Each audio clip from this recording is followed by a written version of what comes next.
नमस्कार, मी अजिंक्य बोडके आणि आपण बघताय उत्तर महाराष्ट्र लाईव्हचा विशेष कार्यक्रम आतली बातमी। खरं तर आज 29 तारीख आहे आणि आजच्या दिवशी भास्कर भगरे हे दिंडोरीचे राष्ट्रवादी शरद पवार गटाचे उमेदवार असतील किंवा मग नाशिकचे राजाभाऊ वाजे हे ठाकरे गटाचे उमेदवार असतील, यांनी मोठं शक्ती प्रदर्शन करत नाशिक शहरामध्ये रॅली काढत या ठिकाणी अर्ज दाखल केलेला आहे आणि आपल्या खऱ्या अर्थाने प्रचाराला सुरुवात त्यांनी ही केलेली आहे। मात्र याच वेळी महायुतीमध्ये सुद्धा अनेक घडामोडी घडतायत। महायुतीकडून या ठिकाणी हेमंत गोडसे असतील किंवा मग आज विजय करंजकर यांचे भाऊ जे आहेत त्यांनी देखील उमेदवारी अर्ज घेतलेला आहे। हेमंत गोडसे यांच्या ज्या सूचना आहेत म्हणजे सुनबाई आहेत त्यांनी देखील उमेदवारी अर्ज घेतलेला आहे। याच सगळ्या दरम्यानमध्ये शुक्रवारी ज्यांनी उमेदवारी अर्ज अपक्ष म्हणून भरलेला होता ते स्वामी शांतिगिरी महाराज यांनी आज शिवसेनेच्या नावावर म्हणजे उमेदवारी अर्ज भरताना अपक्ष भरायचा आहे की कुठल्या पक्षाकडून भरायचा आहे याचा तुम्हाला एक कॉलम असतो ते भरावं लागतं। त्यामध्ये शिवसेना पक्ष असं स्वामी शांतिगिरी महाराज यांनी भरलेलं आहे।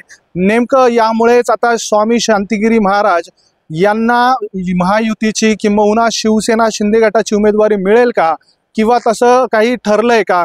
2 दिवसापूर्वीच स्वामी शांतिगिरी महाराज हे अजय बोरस्ते जे जिल्हा प्रमुख आहेत यांच्यासोबत मुंबईला गेले होते। एकनाथ शिंदेसोबत त्यांची भेट झाली असं देखील बोललं जात आहे। अजय बोरस्ते आणि स्वामी शांतिगिरी महाराज यांची एका नाशिकमधल्या हॉटेलमध्ये भेट देखील झालेली होती मागच्या आठवड्यामध्ये। त्यामुळे आता स्वामी शांतिगिरी महाराज हेच उमेदवार असतील का असा प्रश्न उपस्थित होतोय। यासोबत स्वामी शांतिगिरी महाराज यांचे जे भक्त मंडळ आहेत किंवा त्यांच्या जवळचे जे भक्त आहेत त्या भक्तांच्या शिष्टमंडळाने छगन भुजबळ यांची देखील भेट घेतलेली आहे। त्यामुळे स्वामी शांतिगिरी महाराज यांचंच नाव फायनल होणार का किंवा स्वामी शांतिगिरी महाराज स्वतःच्या मनाने अशा प्रकारे शिवसेनेच्या नावाने फॉर्म भरतायत। खरं तर त्या एका फॉर्मच्या सोबतच त्यांनी इतरही 3 फॉर्म अपक्ष म्हणून भरलेले आहेत। त्यामुळे नेमकं हे प्रकरण काय आहे त्याच बाबत आज आपण बोलणार आहोत। खरं तर महाविकास आघाडीचे नाशिक लोकसभेचे उमेदवार असलेले राजाभाऊ वाजे यांनी मागच्या 33 दिवसामध्ये प्रचारात खूप मोठी आघाडी घेतलेली आहे आणि त्याचंच चित्र म्हणून त्याचाच पडसाद म्हणून आज राजाभाऊ वाजे यांनी जेव्हा उमेदवारी अर्ज दाखल केला आणि त्याआधी त्यांनी एक रॅली त्यांची नाशिक शहरातून निघाली त्यावेळी मोठ्या संख्येने म्हणजे अगदी आकडा जर अंदाजे लावायचा झाला तर 15,000च्या आसपास लोक हे उमेदवारी अर्ज भरण्याच्या त्या रॅलीमध्ये सहभागी होते। त्यासोबत भास्कर भगरे यांचे सुद्धा जे समर्थक असतील किंवा दिंडोरी लोकसभेतले जे महाविकास आघाडीचे कार्यकर्ते असतील हे सुद्धा त्यानंतर जी समारोप सभा होती त्या ठिकाणी सामील झाले। त्यामुळे हा आकडा तब्बल 25,000पर्यंत गेल्याचं बोललं जात आहे असा अंदाज व्यक्त केला जातोय। एका बाजूला महाविकास आघाडीचा उमेदवार दोनही उमेदवार प्रचारामध्ये इतकी आघाडी घेत असताना दुसरीकडे नाशिक लोकसभेमध्ये महायुतीकडून अजूनही म्हणजे छगन भुजबळ यांनी माघार घेऊन आता 8 दिवसाचा काळ लोटलेला आहे। त्यानंतर लगेच महायुतीचा उमेदवार जाहीर होईल असं बोललं जात होतं।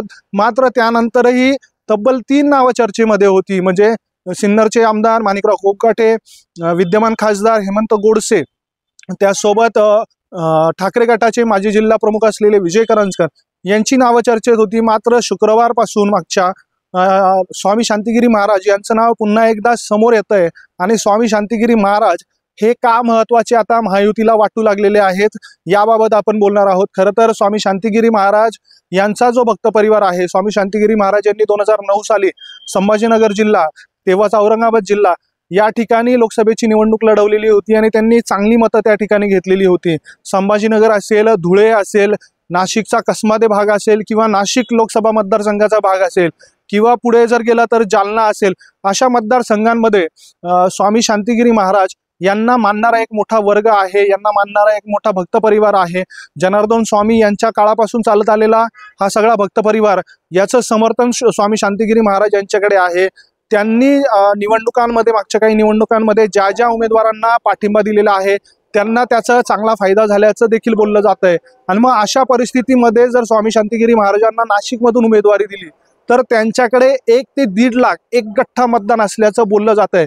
राजाभाऊ वाजे यांची जी जमेची बाजू आहे ती म्हणजे सिन्नर तालुक्यातून ते येतात आणि सिन्नर तालुक्यातलं जवळजवळ 1.5 लाखाचं एक गठ्ठा मतदान राजाभाऊ वाजे यांना मिळेल असं बोललं जात आहे। मग राजाभाऊ वाजे यांना काउंटर करण्यासाठी तेवढ्याच ताकदीचा भक्त परिवार असलेले स्वामी शांतिगिरी महाराज यांना उमेदवारी दिली जाऊ शकते। आणि त्याचबरोबर दुसरीकडे स्वामी शांतिगिरी महाराज यांना उमेदवारी देऊन नाशिकची जागा मध्ये एक चांगला बेस असलेला मतदार बेस असलेला उमेदवार मिळेल।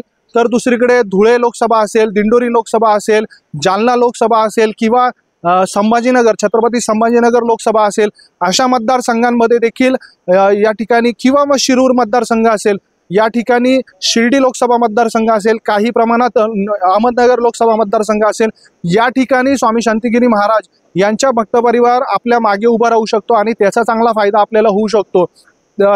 हे गणित कदाचित महायुतीकडून राबवलं जाऊ शकतं आणि यामध्ये भाजपचे महाराष्ट्रातलं नेतृत्व करणारे उपमुख्यमंत्री देवेंद्र फडणवीस हे स्वामी शांतिगिरी महाराज यांच्या नावासाठी आग्रही असल्याचं देखील आपल्याला सूत्रांकडून समजतंय।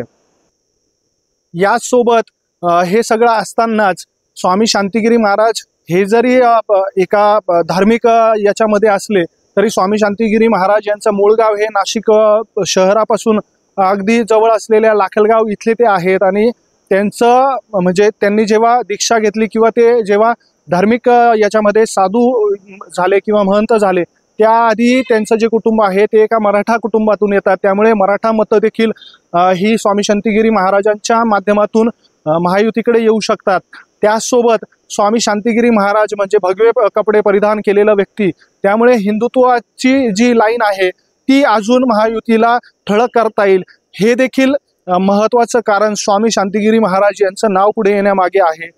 याचसोबत सगळ्यात महत्त्वाची गोष्ट अशी की आपल्याला मिळालेल्या माहितीनुसार देवेंद्र फडणवीस हे 2 तारखेला नाशिकमध्ये दाखल होणार आहेत, 2 मे रोजी नाशिकमध्ये दाखल होणार आहेत आणि यावेळी देवेंद्र फडणवीस हे दाखल झाल्यानंतर ते थेट एबी फॉर्म घेऊन येतात का अशी देखील चर्चा होते। मग एबी फॉर्म घेऊन येताना ते नेमका शिवसेनेचा एबी फॉर्म घेऊन येतात की भारतीय जनता पार्टीचा एबी फॉर्म घेऊन येतात हे बघणं देखील तितकंच महत्त्वाचं असणार आहे। मात्र तुर्तास तरी इतर सर्व जे उमेदवार आहेत किंवा इच्छुक जे आहेत ते काहीशे मागे पडल्याचं चित्र आहे।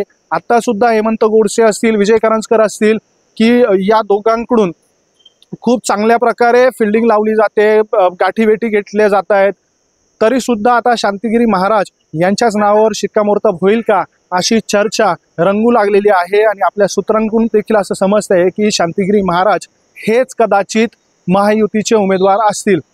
ही माहिती आपल्याला कशी वाटली? खरंच शांतिगिरी महाराज हेच उमेदवार असतील का? आणि शांतिगिरी महाराज उमेदवार असल्यानंतर ते राजाभाऊ वाजे महाविकास आघाडीच्या उमेदवार यांना तगडी फाईट देतील का? याबाबतच्या आपल्या प्रतिक्रिया कमेंट बॉक्समध्ये कळवा। आमच्या यूट्यूब चॅनलला सबस्क्राईब करायला विसरू नका। तसेच आमच्या इंस्टाग्राम आणि ट्विटरच्या माध्यमातून देखील आमच्याशी जोडले जा। हा व्हिडिओ जर आपण फेसबुकच्या माध्यमातून बघत असाल तर आमच्या पेजला लाईक आणि फॉलो करायला विसरू नका। धन्यवाद।